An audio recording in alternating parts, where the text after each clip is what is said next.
Assalamualaikum warahmatullahi wabarakatuh. Alhamdulillahirabbil wassalatu wassalamu ala asrofil anbiya'i wal mursalin wa ala alihi washabihi ajmain. Qala rabbi shrah li sadri wa yassir li amri wahlul 'uqdatam min lisani yafqahu qawli. Puji syukur kepada Allah Subhanahu wa taala yang telah memberikan rahmat, taufik serta inayahnya sehingga kita dapat berjumpa kembali dalam keadaan sehat walafiat, tak kurang suatu apapun. Salawat serta salam semoga selalu tetap tercurahkan kepada kenabian kita Nabi Agung Muhammad Sallallahu Alaihi Wasallam yang selalu kita nantikan syafaatnya di yaumul qiyamah nanti. Allahumma amin. Pada kesempatan kali ini saya akan meneruskan tentang sesi berikutnya yang kemarin tentang judul ruang lingkup problematika pendidikan Islam di era globalisasi. Nah, sekarang kita akan menuju yang nomor 4. Masalah kebudayaan alkulturasi. Kebudayaan yaitu suatu hasil budidaya manusia, baik bersifat material maupun mental spiritual dari bangsa itu sendiri ataupun dari bangsa lain. Suatu perkembangan kebudayaan dalam abad modern saat ini adalah tidak dapat terhindar dari pengaruh kebudayaan bangsa lain. Kondisi demikian menyebabkan timbulnya proses alkulturasi, yaitu pertukaran dan saling berbaurnya antara kebudayaan yang satu dengan yang lain. Di sini terdapat tantangan bagi pendidikan Islam, yaitu dengan adanya alkulturasi maka akan mudah masuk pengaruh negatif bagi kebudayaan, moral dan akhlak anak. Oleh karena itu hal ini merupakan tantangan bagi pendidikan Islam untuk memfilter budaya-budaya yang negatif yang diakibatkan oleh pengaruh budaya-budaya barat. 5. Masalah kemajuan ilmu, pengetahuan dan teknologi. Sebagaimana kita telah sadari bahwa dampak positif daripada kemajuan teknologi adalah bersifat fasilitatif atau memudahkan. Teknologi menawarkan berbagai kesantaian dan ketenangan yang semakin beragam. Dampak negatif dari teknologi modern telah mulai menampakkan diri di depan mata kita,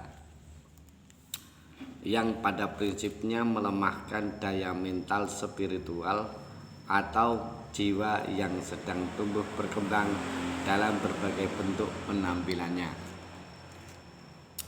Pengaruh negatif dari teknologi elektronik dan informatika dapat melemahkan fungsi-fungsi kejiwaan lainnya seperti kecerdasan pikiran, ingatan, kemauan dan perasaan atau emosi. Diperlemah kemampuan aktualnya dengan alat-alat teknologi elektronik dan informatika seperti komputer, fotokopi dan sebagainya. Alat-alat di atas dalam dunia pendidikan memang memiliki dua dampak, yaitu dampak positif juga dampak negatif. Misalnya pada pelajaran bahasa asing, anak didik tidak lagi harus mencari terjemah kata-kata asing dari kamus, tapi sudah bisa lewat komputer penerjemah atau hanya mengcopy lewat internet. Dari sinilah nampak jelas bahwa pengaruh teknologi dan informasi memiliki dampak positif dan negatif. Menurut Muhammad Arifin, Kapita Rekta Pendidikan Bumi Aksara Jakarta 1991 halaman 9. Sekarang ke solusi pemecahannya. Seperti diuraikan di atas, atau yang sudah-sudah, maka untuk mengatasi permasalahan pendidikan di era globalisasi secara garis besar ada dua solusi, yaitu pertama, solusi sistematik, yakni solusi dengan mengubah sistem-sistem sosial yang berkaitan dengan sistem pendidikan. Seperti diketahui, sistem pendidikan sangat berkaitan dengan sistem ekonomi yang diterapkan, yang berprinsip antara lain memaksimalkan peran dan tanggung jawab negara dalam urusan pendanaan pendidikan.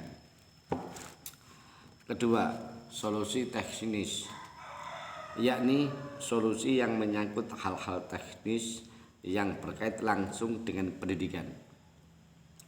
Solusi ini misalnya untuk menyelesaikan masalah kualitas guru dan prestasi siswa. Maka solusi untuk masalah teknis dikembalikan kepada upaya-upaya praktis untuk meningkatkan kualitas sistem pendidikan. Rendahnya kualitas guru, misalnya, di samping diberi solusi peningkatan kesejahteraan, juga diberi solusi dengan membiayai guru melanjutkan ke jenjang pendidikan yang lebih tinggi dan memberikan berbagai pelatihan untuk meningkatkan kualitas guru. Rendahnya prestasi siswa, misalnya, diberi solusi dengan meningkatkan kualitas dan kuantitas materi pelajaran, meningkatkan alat-alat peraga dan sarana-sarana pendidikan. Upaya perbaikan secara tambal sulam dan parsial, semisal perbaikan kurikulum, kualitas pengajar, sarana prasarana, dan sebagainya, tidak akan dapat berjalan dengan optimal sepanjang permasalahan mendasarnya belum diperbaiki.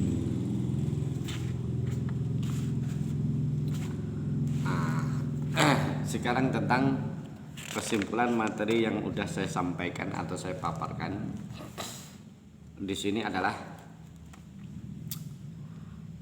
pendidikan merupakan aktivitas yang diorientasikan kepada pengembangan individu manusia secara optimal. Berkaitan dengan uraian di atas, maka perlu dikembangkan konsep dasar pendidikan Islam yang mengacu kepada pengertian dan tujuan pendidikan Islam. Sedangkan tujuan dari pendidikan Islam adalah terwujudnya manusia sempurna. Globalisasi mengandung arti terintegrasinya kehidupan nasional ke dalam kehidupan global. Bila dikaitkan dalam bidang pendidikan, globalisasi pendidikan berarti terintegrasinya pendidikan nasional ke dalam pendidikan dunia. Jadi dapat kita pahami bahwa maksud dari pendidikan Islam di era globalisasi adalah bagaimana pendidikan Islam itu mampu menghadapi perubahan-perubahan di segala aspek kehidupan yang penuh dengan tantangan yang harus dihadapi dengan pendidikan yang lebih baik. Era globalisasi memunculkan era kompetisi yang berbicara keunggulan. Hanya manusia unggul yang akan survive di dalam kehidupan yang penuh persaingan. Karena itu salah satu persoalan yang muncul bagaimana upaya untuk meningkatkan kualitas manusia di Indonesia, membentuk manusia unggul partisipatoris, yakni manusia yang ikut serta secara aktif dalam persaingan yang sehat untuk mencari yang terbaik. Keunggulan partisipatoris dengan sendirinya berkewajiban untuk menggali dan mengembangkan seluruh potensi manusia yang akan digunakan dalam kehidupan yang penuh persaingan juga semakin tajam. Itulah yang dapat saya sampaikan tentang tema ruang lingkup problematika pendidikan Islam di era globalisasi. Cukup sekian dari saya, kurang lebihnya mohon maaf,